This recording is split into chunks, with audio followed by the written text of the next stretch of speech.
Hello everyone, welcome to my channel. मैं मानसी और आज हम लोग प्रश्नावली 1.2 का क्वेश्चन नंबर 3 से 7 तक देखेंगे।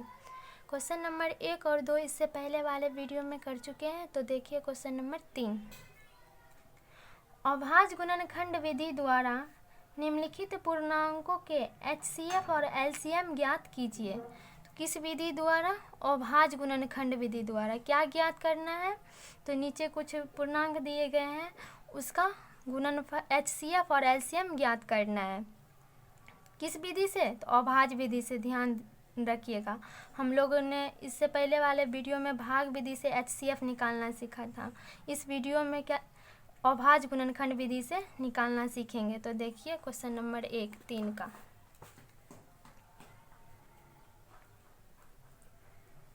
बारह, 15 और 21 का क्या करना है? अभाज्य गुणनखंड विधि से HCF और LCM निकालना है। तो 12 का अभाज्य गुणनखंड करेंगे, 15 का करेंगे और 21 का। 12 कितने से लगेगा? 2 से। 2 छक्के 12, 2 तिया 6। तो इसका क्या आ गया? 2 गुने 2 गुने 3। ये देखिए 15 कितने से लगता है? 3 से। 3 बचे 15। अब नहीं लगेगा तो क्या हो जाएगा? 3 गुने 5। 21 भी 3 से लगेगा। 3 सत्ते 21। 3 गुने 7। तो 12, 15 और 21 का HCF हम लोगों ने अभी अभाज्य गुणनखंड किया किसका? 12, 15, 21 का। अब इसका HCF भी निकालना है और LCM भी निकालना है। तो HCF क्या होता है? जो तीनों में कॉमन होता है। जो सभी संख्या यहाँ पे 3 संख्या तीनों में कॉमन होना चाहिए। तो आप लोग देखिए क्या कॉमन है। तो देख सकते हैं 3 तीनों में कॉमन है। इसमें भी है, इसमें भी है, इसमें भी, तीनों में। तो HCF क्या हो जाएगा? 3। जो तीनों में कॉमन रहेगा वही HCF होगा। और इसका LCM क्या हो जाएगा? जो बचा हुआ है, क्या बचा हुआ है? 2 गुने 2, 2 की घात 2 बचा है, 5 बचा है और 7 बचा है। और लास्ट में किसको लेते हैं? जो कॉमन होता है, जो HCF होता है, उसको लेते हैं। तो 3। अब इसको गुना करेंगे। 2 दूनी 4, 4 पचे 20, 20 तिया 60 और 60 सत्ते 420। तो इसका LCM कितना आ गया? 420। इसी तरह से अब 3 का 1 कर लिए। अब इसी तरह से क्या करना है? 3 का 2 और 3 भी सॉल्व करना है। तो आप लोग भी साथ साथ सॉल्व करिए। Question number 2। 17, 23 और 29 का HCF और LCM निकालना है। याद रखिएगा अभाज्य गुणनखंड विधि से निकालना है, इसलिए अभाज्य गुणनखंड करके निकालना है, भाग विधि से नहीं निकालना है। अगर भाग विधि से बोले तो भाग विधि से निकालेंगे। 17, 23, 29। तो 17 तो सिंपल सी बात है, 17 के पहाड़ा में ही आएगा। 23 भी 23 के पहाड़ा में ही आएगा और 29 भी 29 के पहाड़ा में ही आएगा। तो ये क्या आ गया? 17 गुने 1, 23 गुने 1 और 29 गुने 1। तो इसका HCF क्या हो जाएगा? जो तीनों में कॉमन हो। HCF क्या हो जाएगा? जो तीनों में कॉमन हो। तो तीनों में क्या कॉमन है? 1 1 तीनों में कॉमन है। तो इसका HCF आ गया 1। और LCM क्या आ जाएगा? जो बचा हुआ है, 1 तो तीनों में कॉमन हो गया, जो बचा हुआ क्या है? 17 है, 23 है और 29 है, ये बचा हुआ है। अब 17 गुने 23 गुने 29 क्या होता है? 11,339। अगर इसको गुना करिएगा तो ये कितना आ जाएगा? 11,339। अब प्रश्न 3 देखते हैं। 3 का 3। 8, 9 और 25। 8 और 9 और 25 का HCF और LCM निकालना है अभाज्य गुणनखंड में। 8 का निकालेंगे, 9 का और 25 का।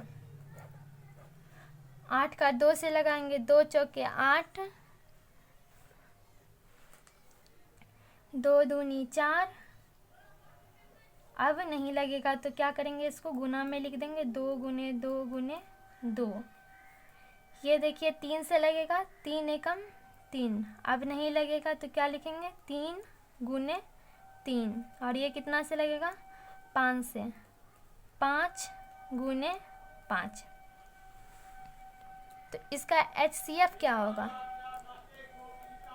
तो अब तो आप कहिएगा ये HCF अब तो कोई कॉमन नहीं है, नहीं है, एक। अगर जब कुछ नहीं होता तो क्या होता है इसका HCF, एक। अगर यहाँ हम 2 से लगाते हैं तो बचता है 1, 3 से लगाते हैं तो बचता है 1, और 5 से लगाते तो बचता है 1। तो सब में 1 1 का गुना हो जाएगा तो क्या हो जाएगा, 1। लेकिन 1 छिपा हुआ रहता है इसीलिए लिखा नहीं जाता है, तो इसका HCF क्या हो जाएगा, 1 हो जाएगा। LCM, LCM क्या होता है, जो बचा हुआ रहता है और जो उसका HCF रहता है उसको लिखते। तो 1 1 तो सब में कॉमन है, बचा हुआ क्या है, 3 बार 2, 2 बार 3 और 2 बार 5 बचा हुआ है। अब HCF लिखना है इसका गुना में। तो HCF 1 है, 1 से कोई भी संख्या का गुना करिएगा तो जो संख्या है वही संख्या आएगी। तो आप देखिए इसको गुना करेंगे तो क्या आ जाएगा, 2 दूनी 4, 4 दूनी 8, 8 तिया 24, 24 तिया 72, 72 पचे 360 और 360 पचे कितना आ गया, 1800। तो इस तरह से प्रश्न संख्या 3 में 3 क्वेश्चन थे, सभी को हल किए और उम्मीद है कि आप लोग को समझ में भी आ गया होगा। चलिए आप प्रश्न संख्या 4 पे बढ़ते हैं।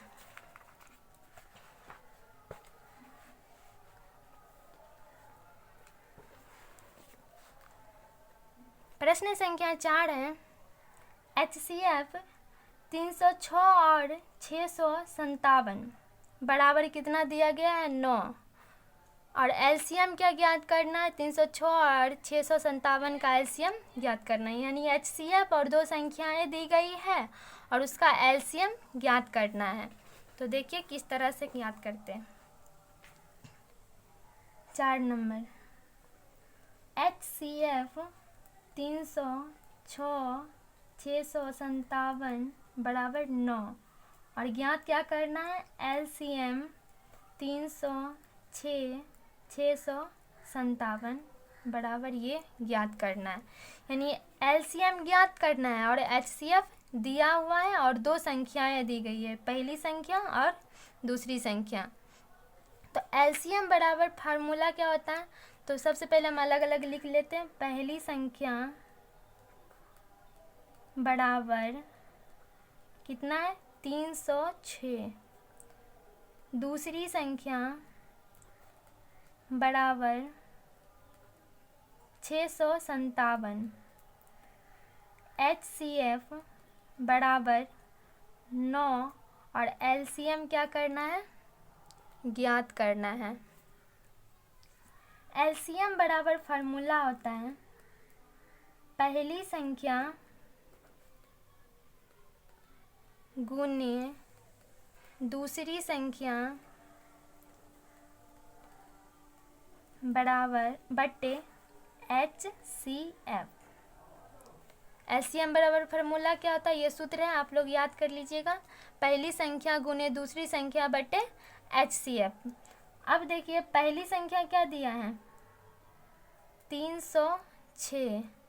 दूसरी संख्या क्या दिया गया है, 657 और HCF क्या दिया गया है, 9। तो अब आप काट कर आराम से निकाल सकते। तो देखिए कट रहा है कितने से, 3 सत्ते 21, बचा कितना, 3 सत्ते 21, 3 8 24, 8 बार में लग रहे हैं तो 9 तिया 27, बचा कितना 3, 9 चौके 36, 34 बार में ये क्या हुआ, कट गया। अब 34 गुने 657, 34 को 657 से गुना करिएगा तो क्या आएगा, 22,338 आ जाएगा। तो अब आगे बढ़ते हैं प्रश्न संख्या 5 पे।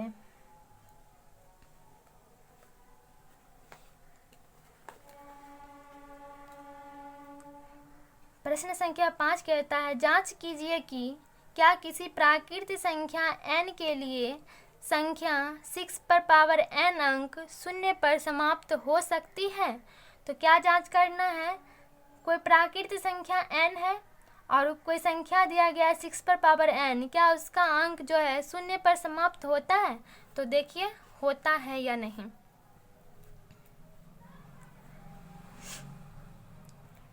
प्रश्न में दिया हुआ है 6 पर पावर n, संख्या क्या दिया गया है 6 पर पावर n, जहाँ n एक प्राकृत संख्या है। n क्या है, प्राकृत संख्या। प्रश्न में ही दिया था 6 पर पावर n और n क्या है, प्राकृत संख्या है। प्राकृत संख्या क्या होती है, तो गिनती की संख्या को प्राकृत संख्या कहते हैं। 1 2 3 4 5 इस तरह से डॉट डॉट डॉट आगे अनंत तक। तो 6 पे पावर n, तो n क्या है, प्राकृत संख्या है। तो n के जगह पे क्या लिखेंगे, प्राकृत संख्या का मान रखेंगे इसमें। तो देखते हैं 6 पर पावर n है, तो n के जगह पे पहले क्या रखेंगे 1, तो क्या आ जाएगा 6 की घात 1 6 होता है। फिर n के जगह पे 2 रखेंगे, वैसे ही 3 रखेंगे, 4 रखेंगे, 5 रखेंगे। इस तरह से देखेंगे कि 6 पर पावर n संख्या जो है उसका अंक शून्य पर समाप्त होता है या नहीं। तो 2 रखेंगे, तो 6 की घात 2 क्या होता है, 6 6 के 36, 6 गुने 6 क्या हो गया 36। 6 पर पावर 3, तो ये क्या हो गया 6 गुने 6 गुने 6, 3 बार 6 हो जाएगा।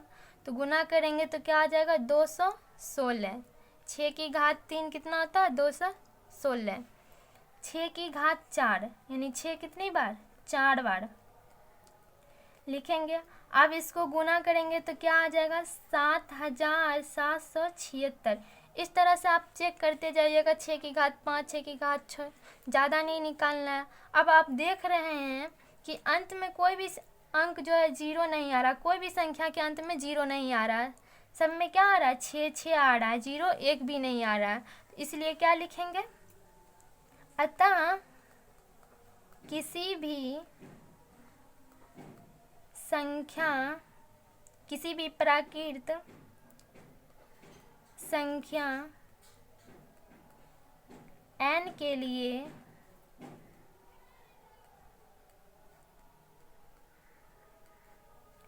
सिक्स पर पावर n का अंतिम अंक शून्य पर समाप्त होता है। तो देख सकते हैं नहीं होता, तो लिख देंगे नहीं होता है।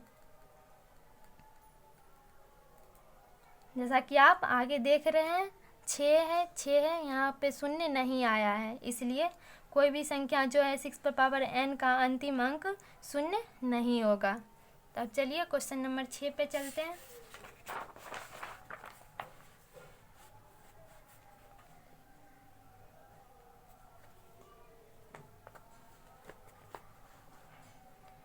क्वेश्चन नंबर 6 है, व्याख्या कीजिए कि 7 गुने 11 गुने 13 प्लस 13 और 7 गुने 6 गुने 5 गुने 4 गुने 3 गुने 2 गुने 1 प्लस 5 भाज्य संख्याएं क्यों हैं। ये तो पता है ये भाज्य संख्या है, लेकिन आखिर क्यों है ये भाज्य संख्या है, तो इसे देखना है। तो देखिए कैसे ये भाज्य संख्या है। दिया है 7 गुने 11 गुने 13 प्लस 13, तो देख सकते हैं इसमें 13 क्या आ रहा है, कॉमन आ रहा है। 13 क्या आ रहा है, कॉमन। 7 गुने 11, 13 की जगह पे क्या हो जाएगा 1, प्लस है तो प्लस और फिर 1 13 के जगह पे, क्योंकि 13 के पारा में 13 एक बार में आएगा। तो यह 13 से विभाज्य है। ये 13 से क्या है, विभाज्य है। अब इसी तरह से देखेंगे, तथा 7 गुने, प्रश्न में दिया है 7 गुने 6 गुने 5 गुने 4 गुने 3 गुने 2 गुने 1 प्लस 5। अब इसमें भी देख सकते हैं कि आप 5 कॉमन आ रहा है, 5 कॉमन आ रहा है तो 5 कॉमन ले लेते हैं। बच्चा क्या 7 गुने 6 गुने 5 की जगह पे क्या 5 एकम 5 1 आ जाएगा। 4 गुने 3 गुने 2 गुने 1 प्लस 5 एकम 5। तो यह भी कितने से विभाज्य है 5 से। तो यहाँ भी लिखेंगे यह 5 से विभाज्य है। तो क्यों विभाज्य है तो आप लोग को पता चल गया है, 13 से विभाज्य है और ये 5 से विभाज्य है। अतः दोनों संख्याएं भाज्य है। ठीक है, तो चलिए आप प्रश्न संख्या 7 पे चलते हैं।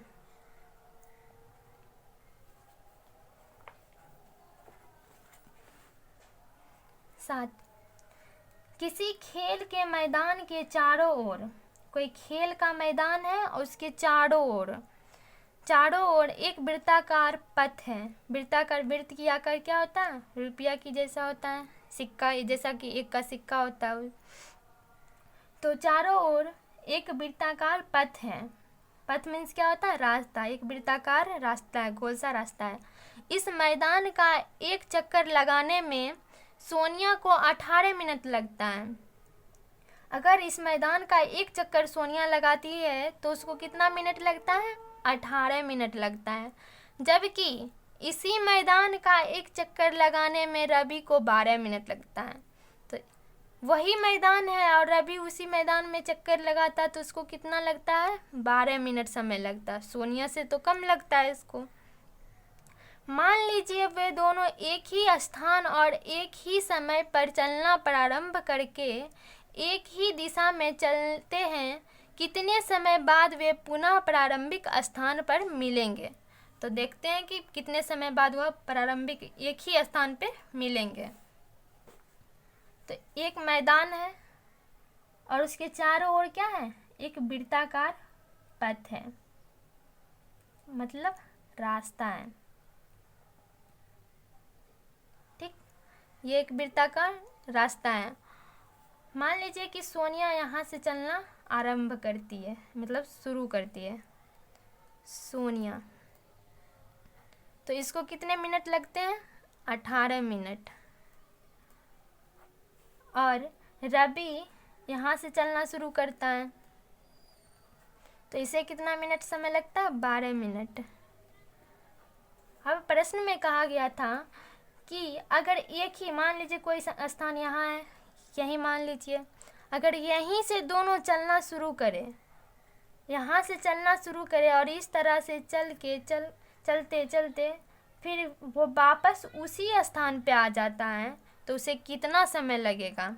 तो इसका मतलब इसका क्या निकालना है एलसीएम निकालना है। एलसीएम निकाल के हम पता कर सकते हैं कि इसको कितना समय लगेगा। तो देखिए 18 और 12, 18 में कितने बार में लगेगा 2 बार में, 2 नामा 18, उसके बाद 3 बार में, 3 तिया 9, 12 में लगाएंगे तो कितने 2 छक्के 12, 2 तिया 6। तो ये क्या आ गया 2 गुने 3 गुने 3 और इसका 2 गुने 3। तो इसका देखिए एलसीएम ज्ञात करना। एलसीएम निकालेंगे यानी 18 और 12 का एलसीएम, 12 का एलसीएम। तो अब यहाँ से कैसे लिखेंगे, अगर एचसीएफ निकालते हैं तो उसमें जो दोनों में कॉमन होता है वो लिखते हैं। तो दोनों में कॉमन क्या है 2 है, 2 है एक एक बार, और 3 है, 3 है। तो जो बची हुई संख्या रहता है उसको किस में लिखते हैं एलसीएम में। तो बची हुई संख्या क्या है 3 और 2, और उसके बाद जो एचसीएफ में आता है उसको भी गुना में लिखते हैं एक एक बार। तो 2 आ रहा है तो 2 लिख दिए, उसके बाद एक 3 भी आ रहा है तो 3 लिख दिया। अब इसको गुना करेंगे तो कितना आ जाएगा 3 दूना 6, 6 दूना 12, 12 तिया 36। यानी सोनिया और रवि को जिस स्थान से वह चलना शुरू करता है वापस उसी स्थान पे एक चक्कर लगाने पे जब वो पहुंचता है तो उसे कितने मिनट लगते हैं? 36 मिनट। तो प्रश्न संख्या 7 तक हम लोगों ने कंप्लीट कर लिया। अब अगले वीडियो में प्रश्नावली 1.3 देखेंगे। यदि वीडियो अच्छी लगी हो तो लाइक और सब्सक्राइब करना ना भूलें।